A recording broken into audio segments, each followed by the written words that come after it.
Graça, misericórdia e paz da parte de nosso Senhor e Salvador Jesus Cristo. Amém? Amém. O som está chegando? Tá. Pronto. Amém. Nós vamos abrir nossa Bíblia hoje em dois textos. E eu prefiro que vocês escutem, porque são dois textos distantes. Um está no Salmo 116, 7 e o segundo em 2 Tessalonicenses 3, 5. Diz assim a palavra do Senhor: retorne ao seu descanso a minha alma, porque o Senhor tem sido bom para você. O Senhor conduza os seus corações ao amor de Deus e à perseverança em Cristo. Amém? Amém. Vamos orar. Senhor nosso Deus e nosso Pai, vem falar conosco hoje de modo especial, apesar de mim, apesar das minhas deficiências, que o Senhor venha falar aos nossos corações de modo vivo e que nenhuma palavra, nenhum tio, nenhuma vírgula desta palavra se perca, mas que sejamos profundamente ministradas pelo Teu Espírito, em nome de Jesus. Amém. Minhas irmãs, a gente, nos últimos tempos, estamos todas, no caso do nosso grupo específico aqui, necessitadas de descanso. Não sei se vocês sentem isso, mas há uma necessidade tremenda que descansemos no Senhor. E eu não estou falando do descanso da noite, do descanso de passeios. Eu estou falando do verdadeiro descanso que é o Cristo. Agora há pouco nós tivemos uma pequena discussão a respeito de posturas calvinistas e luteranas e de tantas outras correntes teológicas, e eu queria chamar a atenção de todas para o descanso na verdadeira corrente teológica que se chama Cristo. Não importa a maneira que você está enxergando, no final das contas o Senhor vai se revelar a cada um de nós. A perfeita junção das palavras do salmista aqui com as palavras do apóstolo Paulo nos dá uma visão daquilo que o Senhor, o Espírito de Deus, deseja ministrar a cada um de nós. Ambos os textos nos apontam duas direções em meio às nossas agonias. Nunca, em tempo algum, vivemos um tempo de tantas agonias, de tantas inquietações com relação a tantas coisas. Há pouco conversávamos com as irmãs, elas relatavam problemas familiares, dificuldades de filhos, dificuldades de filhos que muitas vezes criados no Evangelho, mas que de repente resolvem mudar a visão. Tem acontecido isso demais. Eu quero dizer a você, mãe, aquiete-se no Senhor. Deus tem um plano. Deus tem um propósito para todas as situações. Tem dias que as coisas estão difíceis demais. Tem dias que as coisas estão, que nós estamos com vontade de dar aquele carreirão bem grande. Mas é quando nós nos colocamos à mercê do Espírito de Deus e que possamos dizer: Senhor, tem misericórdia de nós. Sustenta-me com a tua mão direita fiel. Ambos os textos nos apontam duas direções em meio às nossas agonias mais profundas. Primeira direção: a nossa alma precisa voltar ao seu descanso, porque o Senhor tem sido bondoso para com a nossa alma. E eu queria dizer uma coisa a vocês, não querendo ser alarmista, mas é importante que vocês saibam que daqui para frente a tendência não é que as coisas fiquem mais fáceis, é que você fique mais forte no Senhor, que você se fortaleça em Deus, que possamos nos pendurar no Senhor de todo o nosso coração e dizer: Senhor, sustenta-me com a tua mão direita fiel. Deus tem um plano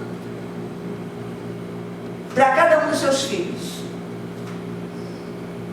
Eu não sei dizer a você como o Senhor vai fazer, quais são as estratégias de Deus para que esse plano se cumpra, mas ele vai se cumprir.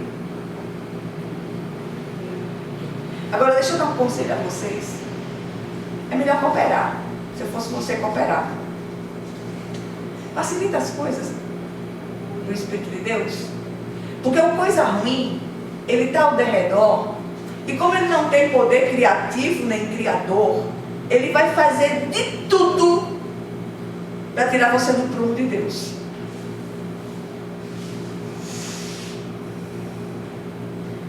Que você possa se firmar no Senhor e na força do seu poder. O salmista aqui, ele fala com a sua alma na tentativa de acalmá-la, até que ela volte ao seu descanso, que é o próprio Senhor, e também a faz lembrar-se da bondade de Deus para com ela. E aqui é inevitável não lembrarmos de agradecer por tudo que temos recebido da parte de Deus.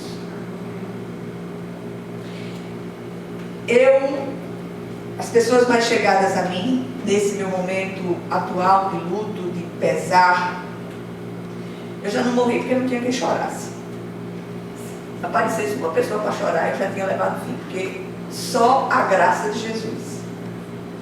Mas em tudo eu vejo a mão poderosa de Deus me sustentando. Glória a Deus. E se não fosse o Senhor, como disse o salmista, os meus inimigos já tinham me engolido viva. Tem dias que a cabeça está só a graça. Hoje eu sacudi açúcar nos olhos. Adoçando nos olhos, acredita? Eu botei uma colher na xícara e estou sacudindo os olhos. Eu não sei para que era que eu queria botar açúcar nos meus olhos, sinceramente. Passei 2 horas pelejando para limpar os olhos ardendo. Eu digo, ainda bem que foi açúcar, não foi pimenta, né? Mas o que é que eu tenho a dizer? O que é que eu quero dizer a vocês com isso? O Senhor é maravilhoso demais. Ele usa até uma coisa destrambelhada feito eu. E não é porque eu seja assim, seja assado. Não, é porque o Senhor é Deus. A honra, a glória, o poder, a majestade, unicamente dele. Então, deixa eu lhe dar um conselho. Não se ache. É só o Senhor que é Deus. E Ele usa quem quer, como quer, do jeito que quer. Segunda direção. Precisamos ter os nossos corações conduzidos ao amor de Deus e à perseverança em Cristo. Ou coisa difícil é perseverar. A coisa mais fácil do mundo é você se desviar do caminho. Por todas as coisas que têm surgido, por todas as ofertas do mundo, os apelos do adversário e, sobretudo, os anseios da sua própria carne. Fala-se muito dos 3 inimigos do homem e, invariavelmente, as pessoas tendem a achar que o pior deles é o diabo. É não. E eu não sou advogada do diabo não, viu? Mas o pior inimigo é a carne. Como o diabo não tem poder criativo nem criador, ele fica ao derredor, labirintite o infeliz não tem. Ele fica ao derredor ali, o tempo todinho, procurando uma hora para você dar um vacilo e ele entrar. É a carne que clama pelo pecado. É ela que clama para fazer exatamente o contrário daquilo que é exigido e requerido pela palavra de Deus. Cuidado com a velha carne. Vigia. Peça ao Senhor que fortaleça você nele e na força do seu poder. Só Ele pode nos sustentar com a sua mão direita fiel. O apóstolo Paulo pede em oração que o Senhor conduza os corações dos seus leitores ao amor de Deus, repito, e à perseverança em Cristo. É tudo o que precisamos. Nos últimos tempos, tem dias que eu confesso a vocês que eu não sei se eu amanheço viva.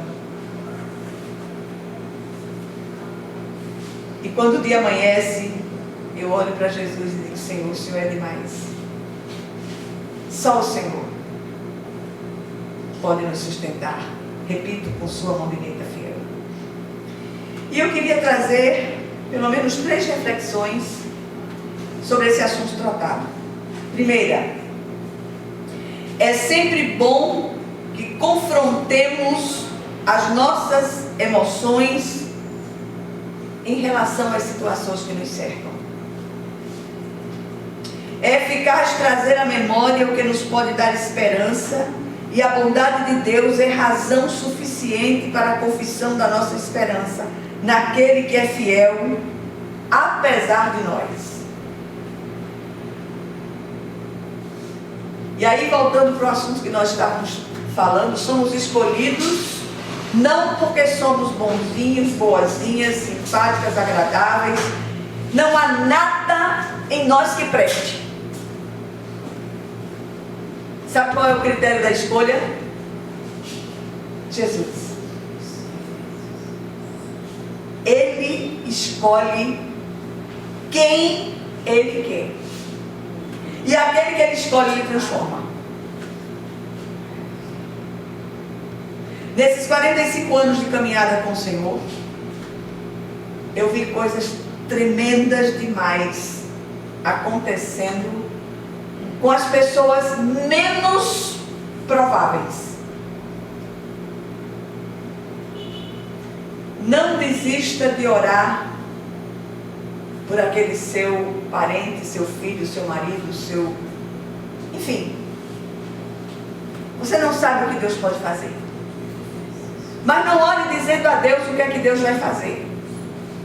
Entregue e diga: Senhor, eu já digo amém para aquilo que tu farás. Eu não sei como o Senhor fará,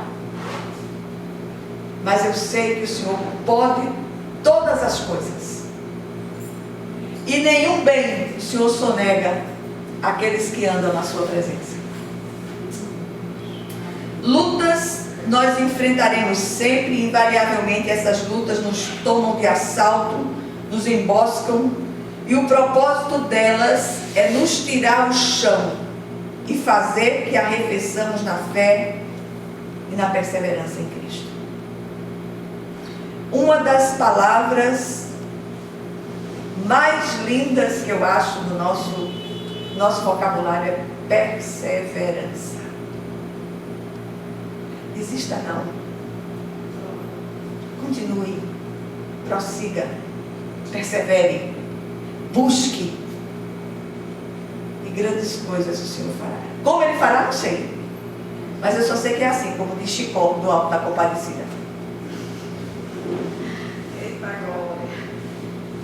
Segundo lugar, quando achamos que tudo está bem, somos surpreendidos com uma demanda que parece nos tirar o fôlego. Quanto mais nos aproximamos daquele dia, e olha, quando o Senhor virá buscar a sua igreja, mais e mais é exigido de nós. Por meio do profeta Zacarias, o Senhor diz: voltem à sua fortaleza, ó prisioneiros da esperança. Pois hoje mesmo anuncio que restaurarei tudo em dobro para vocês. Vocês sabem qual é a minha segunda palavra predileta? Esperança. E perseverança e esperança juntas, minha gente, é uma dobradinha imbatível. Deixa Deus trabalhar. Deus é nossa fortaleza, é o consolo presente em nossa tribulação. Seu aparente silêncio em relação às respostas que esperamos tanto é tempo de grandes preparações. Creiamos e perseveremos. Ele é o nosso restaurador por excelência. E eu queria que vocês que entraram aqui hoje, e eu agradeço a presença de todas, saíssem daqui com duas palavras reverberando nos seus corações: perseverança e esperança. Não posso desistir. Eu confio, Senhor, naquilo que Tu farás. Deixa eu ensinar outra oração para vocês. Ore assim também: me prepara para aquilo que o Senhor fará. Eu não sei como. Não sei como Ele fará, mas Ele fará. Eu estou com uma leva de gente orando. Que misericórdia. Quando eu chego na presença de Deus, o Senhor disse: gente, lá vem elas. Porque, minha gente, só a graça de Jesus. Para esses não há argumento. Para esses não há diálogo. Para esses não há nada que você possa fazer. Então recue e ore. Nada substitui a santa conspiração com o Espírito de Deus. Discuta com seu marido, não.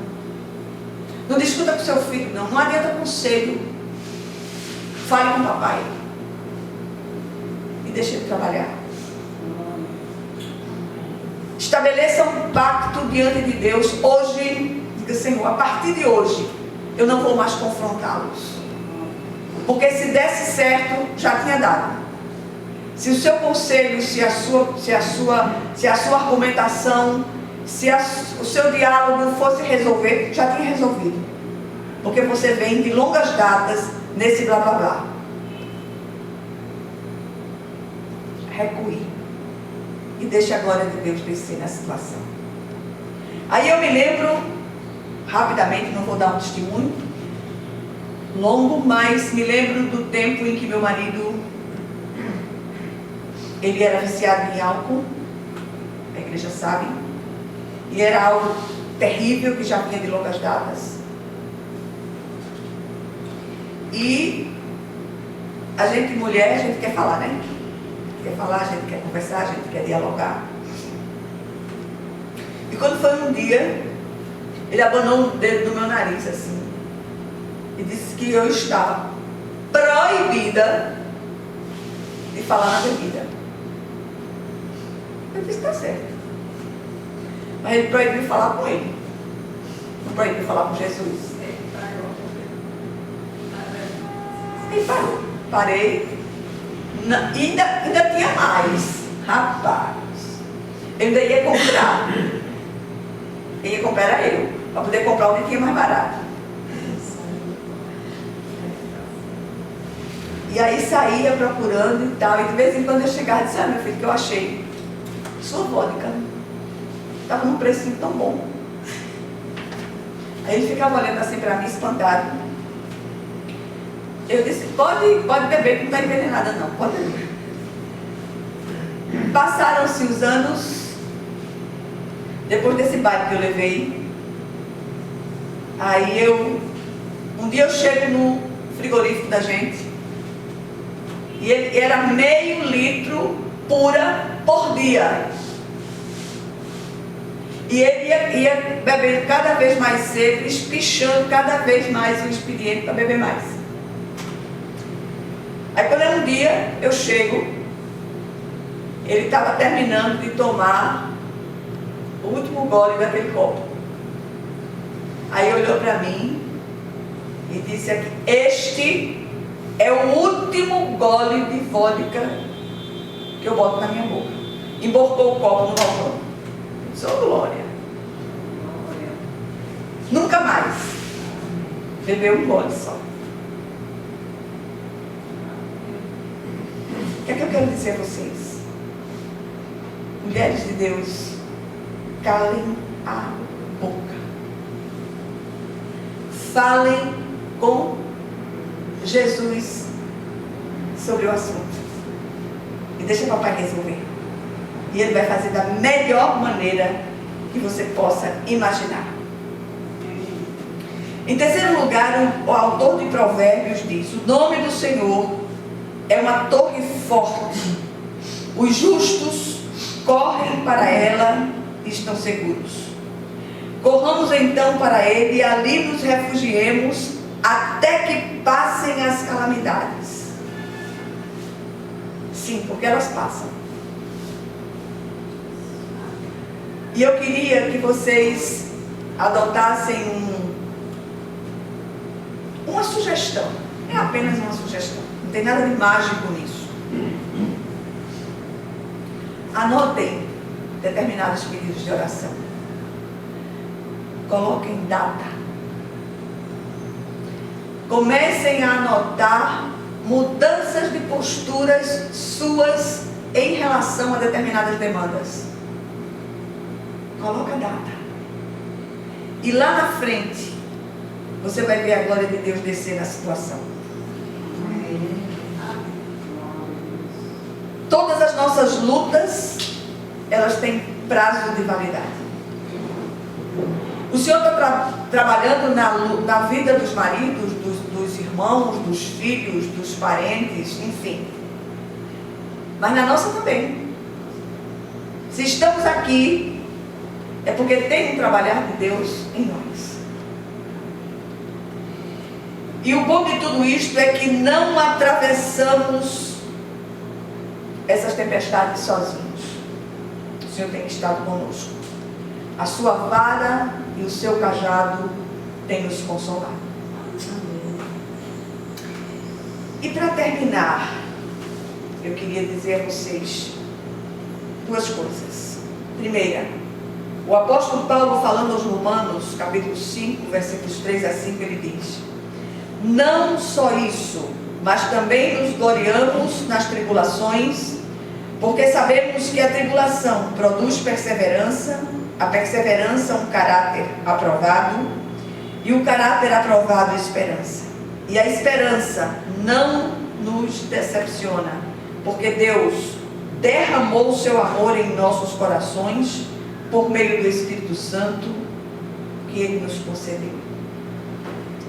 Segundo, é o amor de Deus derramado em nossos corações por meio do Espírito Santo que nos fortalece e dá esperança para aguardar dias melhores que certamente virão.